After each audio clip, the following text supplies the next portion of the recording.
There's a good start, huh? What else do you need in life? A stuffed Chicago-style pizza? So you can tell I've already had a few drinks off this because, you know what, well, somebody told me that I should do kind of taste testing of my own beers on video, and what didn't occur to me is that I might pour the beer and do all that stuff, and then realize that the video I was taking took too long or was kind of wordy. Anyway, this is morebeer.com's Octoberfest Ale. They actually make the kit as a lager, but lager temperatures, as you know, I've pointed out a few times, are tough to maintain when you live in Southern California in the summertime in triple-digit weather. So they recommend a different yeast for an ale. So I did the ale and was able to maintain those temperatures very well. On the same day, I also did a mini mash kit of a Belgian double. My idea there being to clone the Belgian quad called Pannepot, which is P-A-N-N-E-P-O-T. I'll put it as one of the tags. If you can get access to Pannepot, if you like Belgians, it's excellent. It's a spiced quad. I did it as a double because the ingredients in the double kit were really close to the ingredients that the actual brewers used, and my idea was more to clone the flavor than the alcohol content, so that was fine. A couple of firsts on this day. I did 2 batches, which I've only ever done once before, in one day, which is hectic but doable, when you're alone especially. I used the beverage cooler to mash tun conversion on both batches, and it was very helpful. It's a great kit. Obviously, for the partial extract, not all that helpful. But you know what the heck, I had it, so I used it. I also used the chiller for both batches, and 2 5-gallon batches in primary ferment in that chiller is a handful. I was trading out those ice blocks twice a day, at least. Seriously, I would trade them out in the morning before I went to work. I'd trade them out as soon as I got home, and then at night the temperatures would be a little lower and they'd last a little longer, but it was generating enough heat to suck the ice out of those bottles and nothing flat. And I've got 2 3-liter sized soda bottles that are frozen solid, and I was just trading them constantly.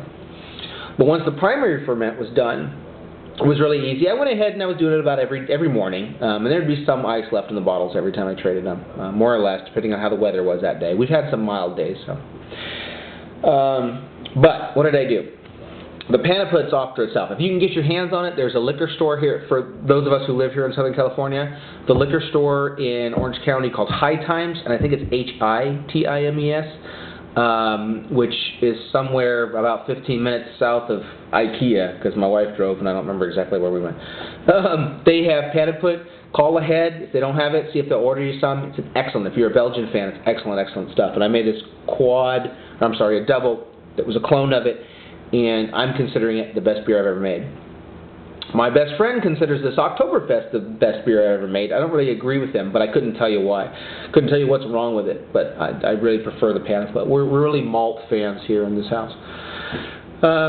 Okay, so the Octoberfest, the only difference I made from the More Beer kit was that I had some extra DME lying around the house because I made a starter for both beers. So the extra DME, rather than have it just lay around and soak up some off flavors or anything, I went ahead and dumped it in the Oktoberfest to kind of boost them all.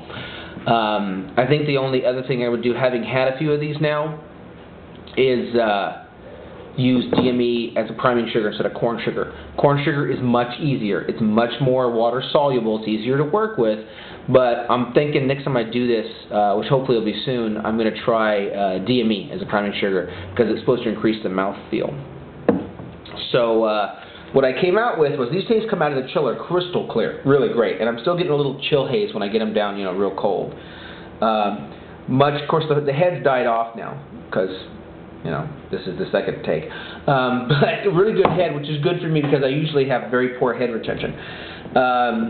Really sweet, really malty. Still, it's candy-like. You can tell it's a malt. You can tell it's not a, you know, it's not a Stone's Double Bastard or anything like that.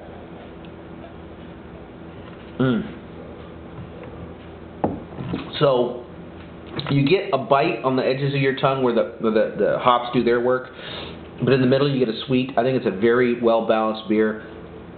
I think I was hoping for it to be slightly more malty than have the hop tart, but I'm happy with it. The chiller, I was told, was going to have a night and day difference in my beer, and either I luckily for some reason did really well brewing this stuff, or else the chiller did its job, because both batches came out really nicely.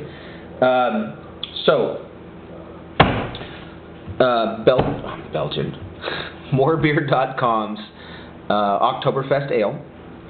This was a partial extract kit. I got the White Labs ale yeast instead of the lager yeast that was recommended. For the Pannepot, I got their Belgian double, and I used T58 dry yeast rather than the White Labs liquid yeast that they recommended for the Belgian. I did a yeast starter for both, especially for the Belgian, because I knew it was going into a higher alcohol beer, so it kind of needed it. Not a lot of differences there. Oh, in order to make the Pannepot, you can, if you look a little bit, take some doing. If you look a little bit, you'll find some pretty good recipes on how to make the Pannepot at home. It's a Belgian quad. Like I said, I made it as a double. The only thing I didn't use is they use flaked corn. I didn't use flaked corn. But you add some spices in towards the end, like your aroma hops.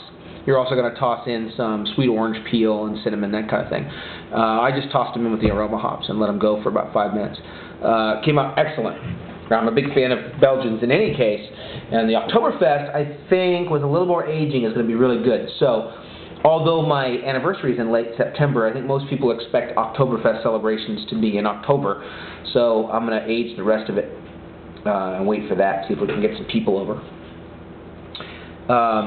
I highly recommend both beers. Morebeer.com. Seriously.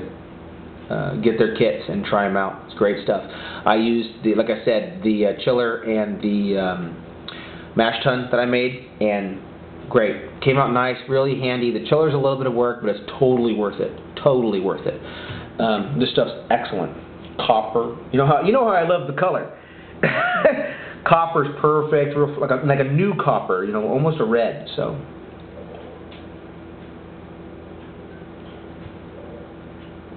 Yeah, that's good stuff. Okay. So yeah, my first mash tun and chiller batch. Really happy with both batches. Really happy with. So see you guys later. I'm taking this.